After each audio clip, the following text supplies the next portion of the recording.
It's recording now. Yeah, I'm just here with Mr. Riley.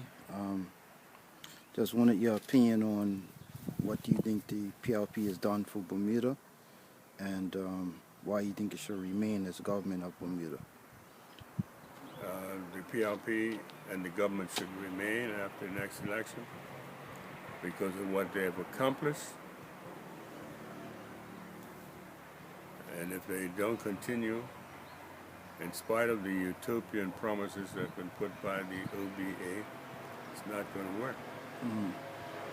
So from your personal perspective, growing up in Bermuda, what did you see Bermuda as underneath under the rule of the United Bermuda Party? Well, it speaks for itself. We just have to look at the accomplishments of the current government and make a comparison. Mm-hmm. And you'll see that much for the people, not some of the people, for all of the people, and especially the black people. The accomplishments that being acquired by the government until today, there was no comparative reference to be made. Mm-hmm. And for the people that think that the OBA is any different from the UBP, what's your opinion of that?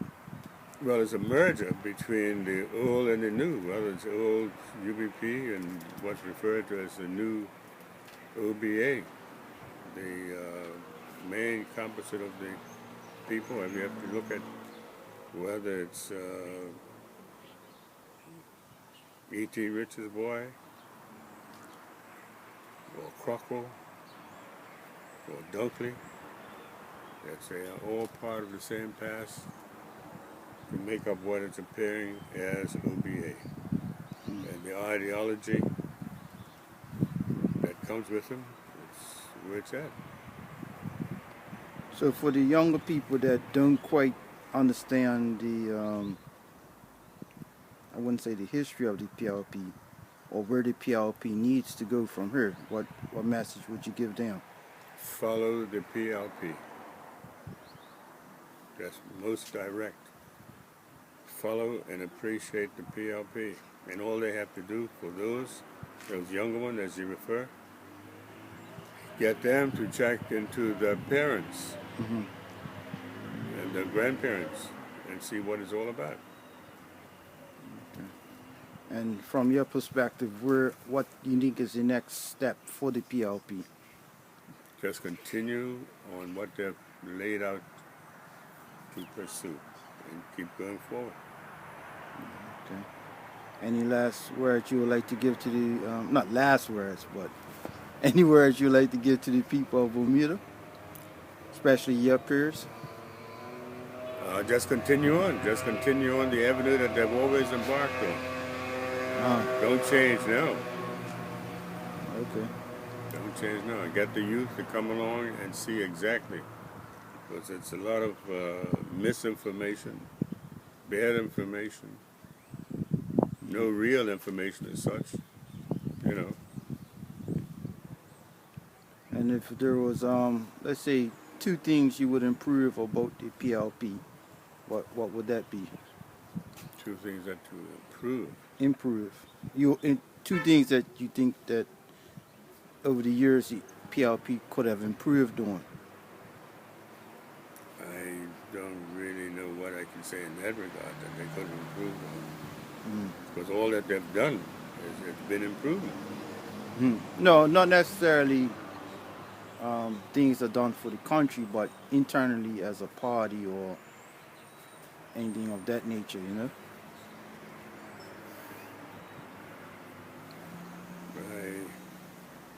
They've done, as far as I'm concerned, the PLP has done what is necessary. It's just some of those who don't understand and want to break away, if that's the word to use.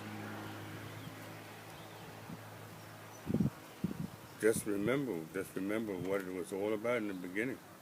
Get to know why the PLP was formed and how it's progressed. And to talk about grassroots, grassroots is always there to participate and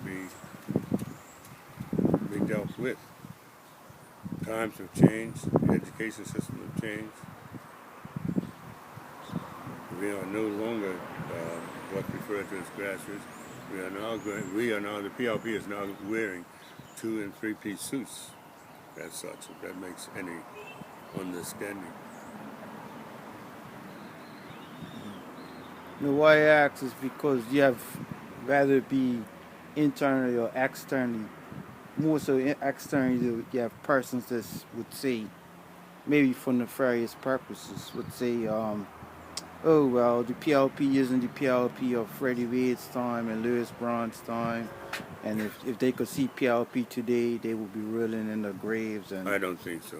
so They would understand. Mm-hmm. They would understand the change that's come about. Mm-hmm. And we have to work in accordance to the changes. Yeah. Yeah, I understand. I just wanted someone who had been around during the more formative days of the PLP to give their impression of what the PLP was, is, and needs to be.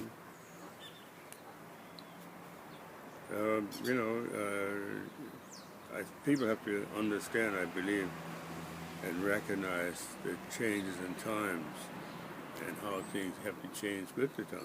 Mm-hmm. The whole concept of Bermuda has changed from the beginning of the PLP to what it is today.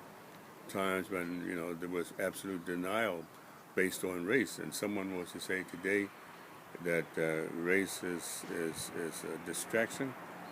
Well, people who make those kind of claims don't know where it's at. Mm-hmm. Because all of it is based on race, no matter how you look at it. Yeah.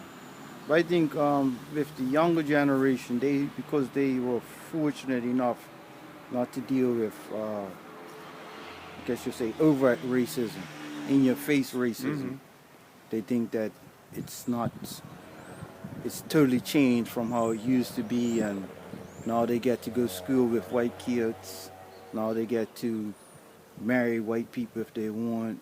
But so they think that racism is now eradicated. They think so? Yeah. Well, for those who would think along those lines, because, propaganda's out there that black and white is getting along. That might be the case in some cases, but to what measure, to what extent? I asked the question, and I'd say this. When I see black young men, in particular, marrying into that white money as such, then we can probably say that there's a change.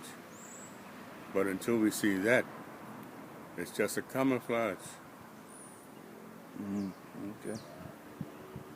It's entirely true. I think, you see, what I find ironic is last year, Craig Kennner said racism is the cause of sickness, poverty, crime, and death. And last week, and he also said white supremacy maintains the status quo. That was part of his throne speech. Yeah. And then last week, or earlier this week, in a TV interview, he says racism is ghosts of the past. Racism is the past, the present, and it will be the future. So what do you think of him, this whole surrogates secret report thing? Well, some people want to say there's being a surrogate,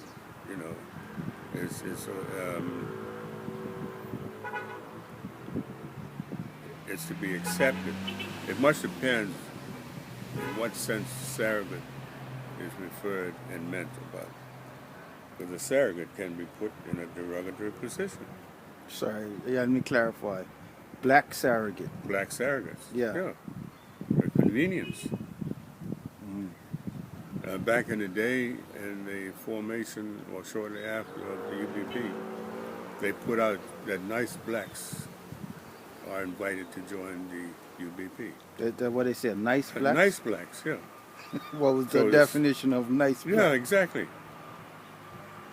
What was the definition of a nice black? A nice black would be someone who would conform to their way.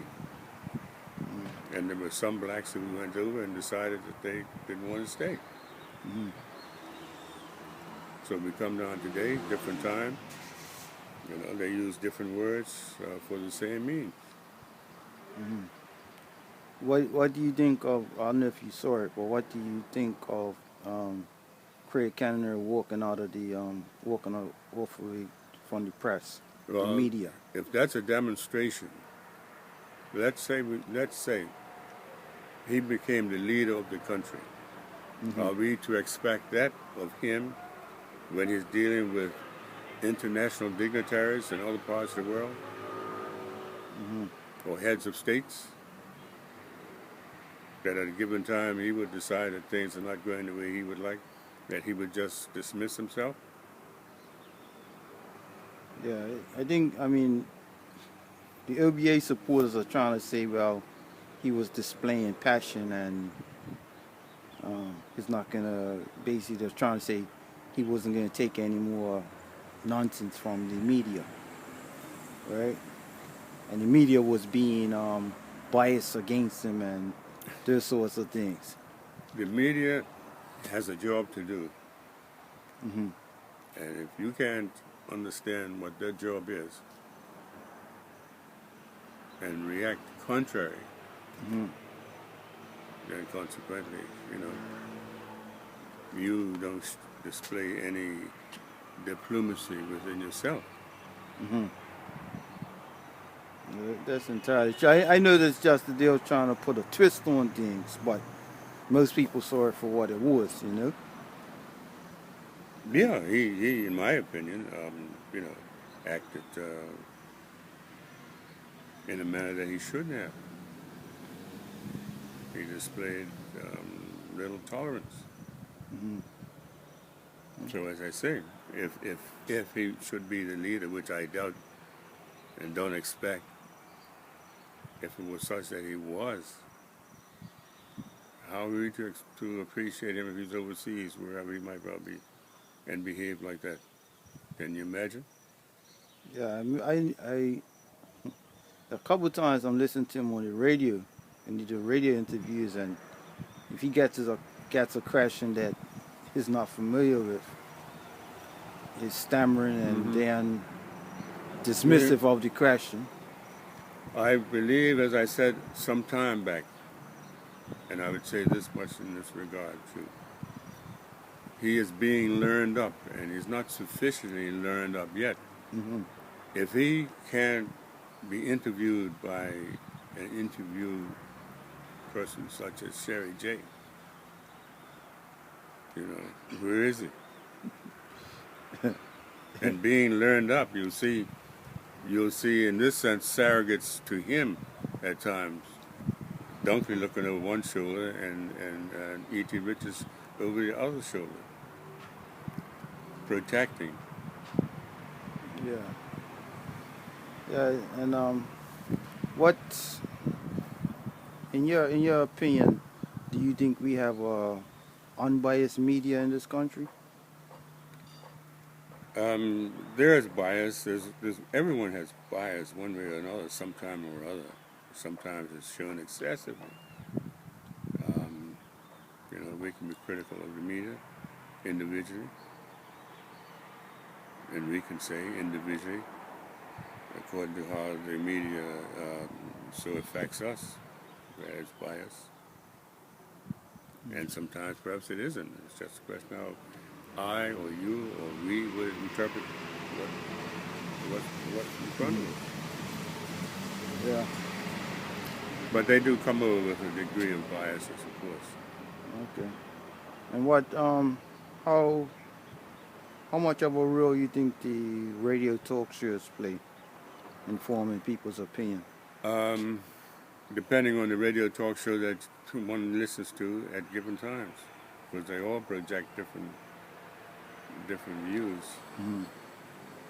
They have different participants that express different things, opposite.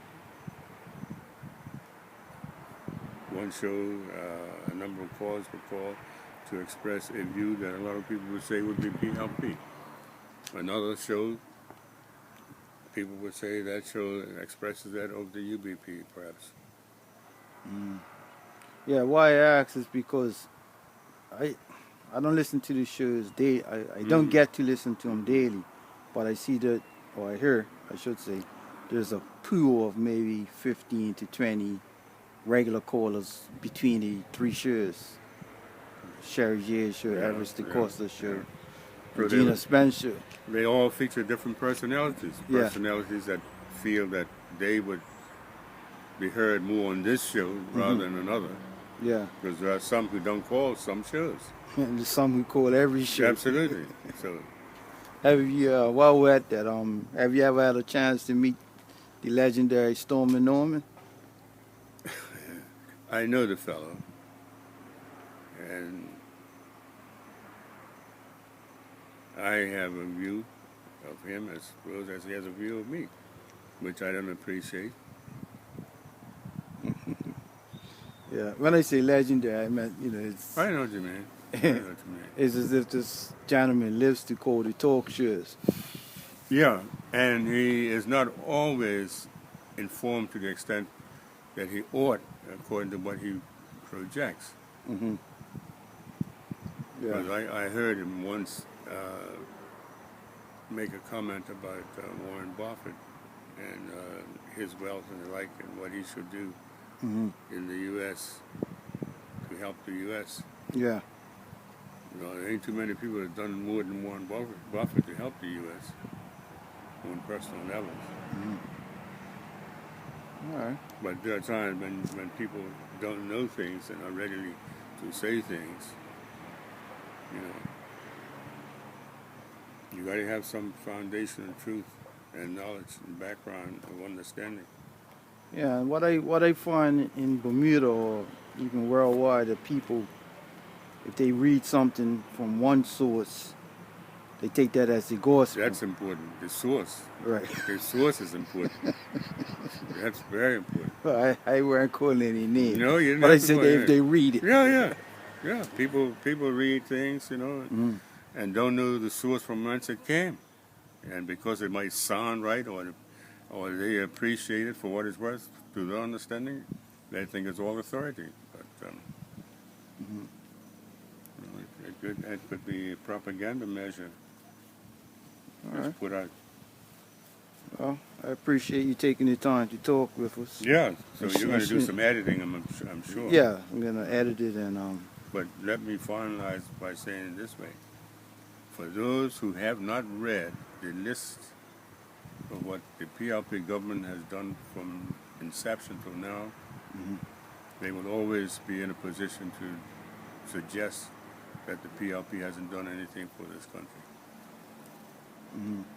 Well, yeah, and that's what puzzles me. Is like, it's like as if people think, okay, well, this building built itself, or that wharf built itself, or the people that are employed by a government pay themselves.